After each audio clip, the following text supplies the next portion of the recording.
Star Wars director George Lucas pulled inspiration from a ton of both real-world and fictional stories. From King Arthur to Samurai Warriors, to The Hobbit, to World War II, to Dune, many of these correlations are quite direct, like planet-sized spaceships from the science fiction works of E.E. Smith, humanoids from Metropolis, and fight scenes from the Japanese adventure movie The Hidden Fortress. But according to Lucas, one story had more influence than any other. Here's George Lucas in a 1995 interview with Leonard Maltin for a VHS by 20th Century Fox. The original impetus for the whole thing was, I used to watch a serial on television called Adventure Theater, and they had Flash Gordon Conquers the Universe on it.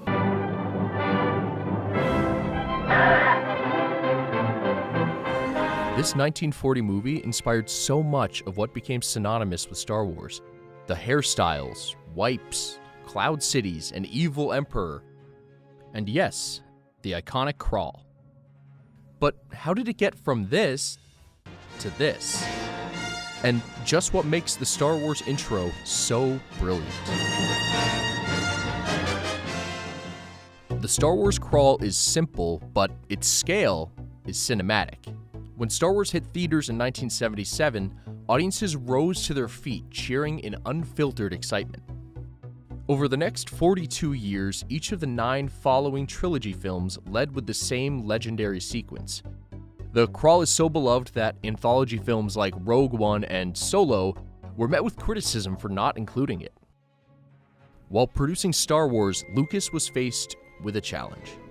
He wanted to replicate the idea that you've just walked in the middle of a 6-part, 10-part serial, whatever. You haven't seen the first few episodes, and here's the crawl that will catch you up on everything you need to know. How do you give the viewer background on an entire universe and its history? For a solution, he looked to the shows and movies of his childhood.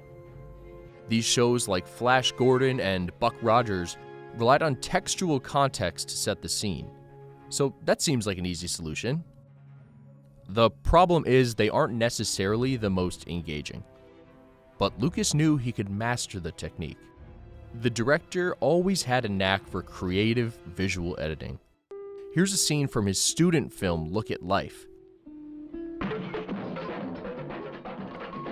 The 1-minute collage won award after award and ultimately changed film editing forever.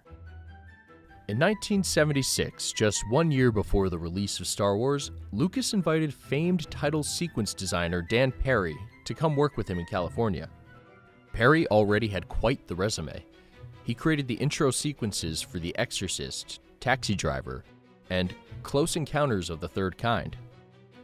After struggling to apply a modern take on Lucas's Flash Gordon inspiration, Perry stumbled upon a 1939 Western movie titled Union Pacific.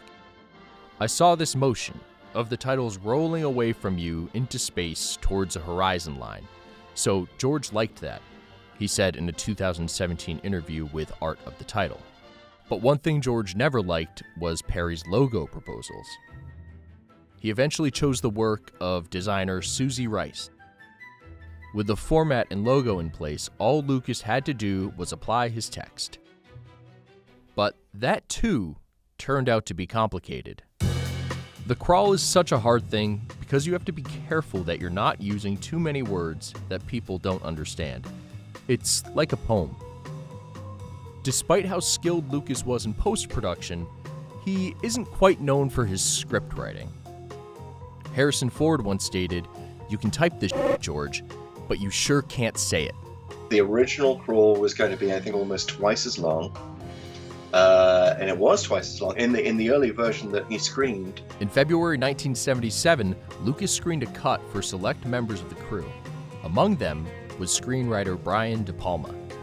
According to Lucas, De Palma threw his hands in the air and said, "George, you're out of your mind. Let me sit down and write this for you." It was a terrible piece of writing. And if you look at them side by side, Brian De Palma and Jay Cox of Time magazine both sat down the next day at the typewriter. They banged out 3 paragraphs. They basically cut the crawl in half. And that is the crawl that you see today. But the project wasn't done quite yet. The technology to superimpose this text on screen with computers was limited. So instead, the crew shot it manually. They laid out 2 by 6 foot models on the floor and moved the camera over the models to simulate the crawl. Of course, this had to be repeated with other languages. So here it is, the completed Star Wars crawl. Of course, the Star Wars crawl could never be complete without John Williams. In general, music is among the very last things to be contributed to films. I'm Frank Lehman, and I'm an assistant professor of music at Tufts University, and I specialize in film music. The iconic Star Wars main title was not created specifically for the crawl. It was originally the theme for Luke Skywalker, but Williams did adapt the score to match the intro's pacing. You start off with this blare of B-flat major and the entire orchestra just blasting it at your ears. And then there's a short sort of connected passage. And then you get the bum, bum, bum, bum, bum, bum, bum, bum, bum. And that's the main theme. That's the earworm. That's the thing that Williams wants to sort of implant in your brain.